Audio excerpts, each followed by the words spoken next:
Fala galera, boa noite, sejam muito bem-vindos ao Vlog da Bola. Estamos aqui de volta para bater um papinho com vocês aí sobre o nosso São Paulo, né? Sobre os últimos acontecimentos aí, depois da nossa vergonhosa derrota, né, pro Flamengo. Agora mais um capítulo da novela Benedetto, né? Assim como foi a novela Caleri, né? E vamos bater um papinho hoje, né, sobre isso. Vamos falar também um pouquinho da estrutura, um pouquinho do planejamento, né, ou do mau planejamento que foi feito. Vamos falar um pouquinho aí da declaração polêmica do Miranda também, lá que todo mundo está falando que é polêmica, mas que eu não vi polêmica nenhuma, né? Bom, começando aqui então pelo Benedetto, né? Todo mundo já sabe que o São Paulo vem pretendendo o Benedetto há um bom tempo, aliás, há umas semanas, né? Acho que talvez umas 3 semanas, 2 semanas mais ou menos, depois daquela novela envolvendo o Caleri, né? Em que o Caleri se dizia, né, com desejo de voltar ao futebol brasileiro, com desejo de voltar ao São Paulo, mas que não desenvolveu, não foi para frente por conta dos altos valores lá que o time dele queria, né? Inclusive, mais para frente eu vou fazer um videozinho sobre isso, né? Falando um pouquinho, principalmente expondo os números, né, do Caleri, e se realmente ele seria uma boa contratação para o São Paulo. A princípio eu acho que não seria, porque ele viria por um valor muito caro, né? Ele viria por em torno aí de 46 milhões de reais. Eu acho que para a realidade dele, para o futebol que ele joga, eu acho muita coisa.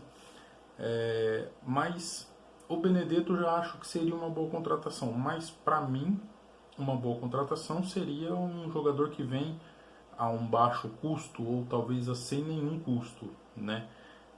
O Benedetto viria por empréstimo, o Caleri viria comprado. Isso já é um ponto positivo. Vindo de empréstimo com aquela cláusula de compra, se o cara rende, se o cara joga bem, automaticamente o time tem a possibilidade da compra. Mas pelo que a gente apurou, os valores estão muito acima, né, daquilo que o São Paulo pode pagar, né, para uma futura cláusula de compra. E isso talvez é que esteja pegando um pouquinho, né, para trazer o Benedetto. O Benedetto ele ganha em torno aí de 2 milhões de reais, né, trazendo para nossa cotação aqui, ele ganha em torno de 2 milhões de reais lá no Marseille. E ele já está fazendo pré-temporada, seria um bom negócio por conta disso também, porque ele já está fazendo pré-temporada e ele já está treinando, né? Apesar de ser reserva lá, ele jogou alguns jogos na última temporada e agora ele está fazendo pré-temporada, então ele já está no ritmo. Ele viria basicamente aqui para treinar, ganhar um pouquinho mais de ritmo aqui, ganhar um pouquinho mais de entrosamento e já de repente encarar o Palmeiras aí nas quartas da Libertadores. O São Paulo tem um pouquinho de pressa, porque até o dia 8/8 São Paulo precisa inscrever ele, né? E é muito complicado, porque agora é corrida contra o tempo, né? Você tem que contratar, você tem que acelerar a contratação para poder inscrever, para que ele não fique de fora do restante, né? Do restante da Libertadores.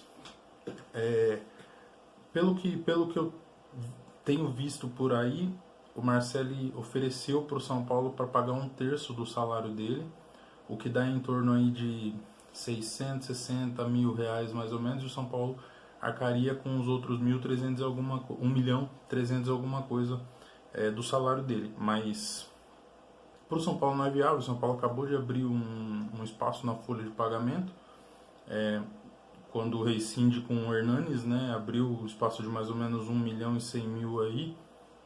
É quase o valor, mas ainda é fora da realidade daquilo que está na folha, daquilo que a gente pode pagar.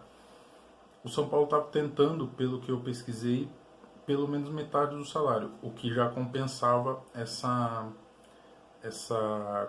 contratação, esse pagamento, né? O Marcelo pagaria mais ou menos aí 1 milhão e o São Paulo arcaria com mais 1 milhão. E aí já era, né, por ter livrado a folha, por ter negociado a rescisão com o Hernanes e tudo mais, já seria aí um bom negócio, vamos dizer assim. Ainda é um valor um pouquinho alto. Para mim, um bom negócio é um valor, seria ele vir por um valor um pouco menor, fora da realidade. Por quê?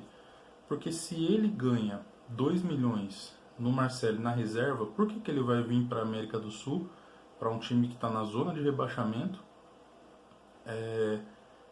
e aceitar reduzir o salário? Eu ouvi até um papo de que ele aceitaria reduzir o salário. Eu acho que não. A menos, né, que ele queira voltar para o futebol sul-americano, ele queira ficar em evidência, ele queira jogar na seleção dele e mostrar um pouquinho mais de futebol, já que no Olympique talvez ele não consiga, né, ele não tem uma sequência de jogos, e aqui ele teria uma sequência de jogos. Mas eu não acredito nisso, eu acho que a última opção é aqui, acho que ele deve estar tentando alguma coisa por lá.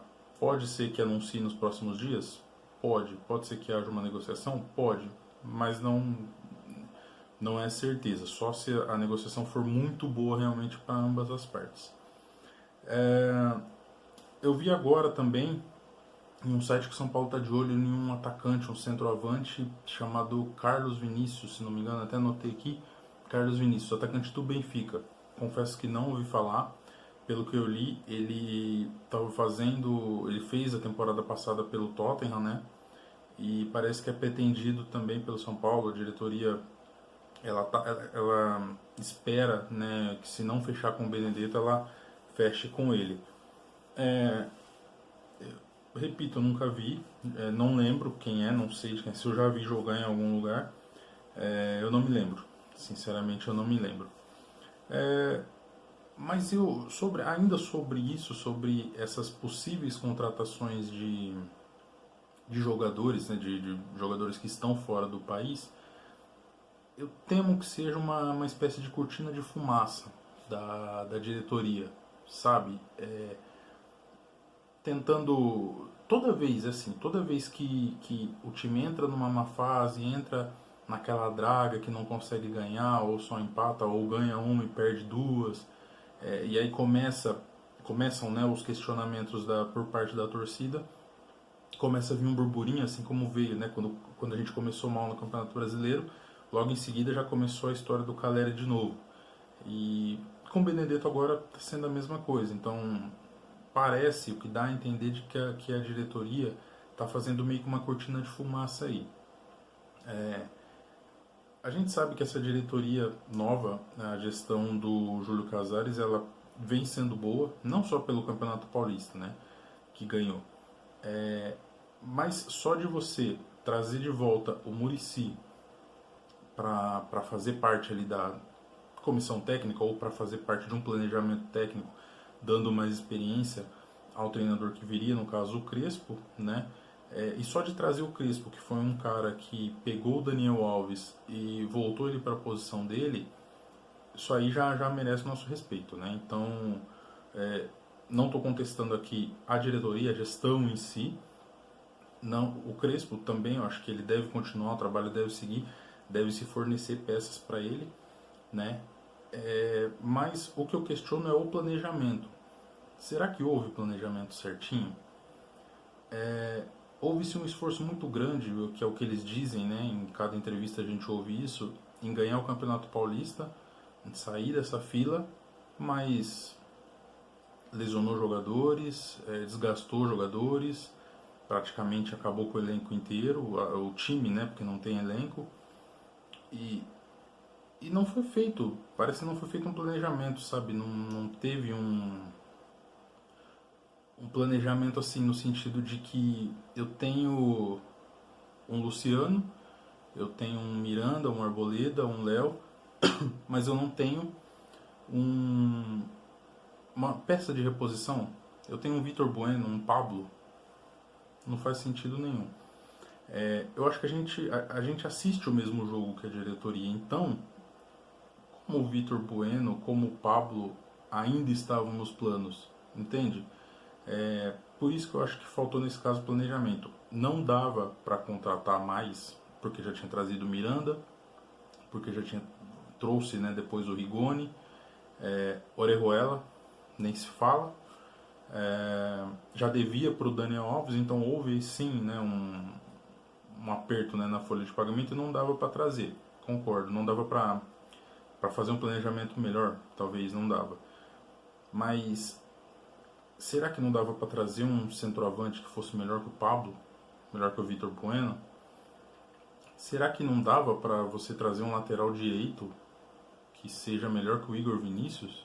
Para suprir uma futura necessidade? Para suprir a ausência do Daniel Alves, que foi realizar o sonho dele? Um lateral, um volante que seja ali um pouquinho melhor que o Rodrigo Nestor? Não sei.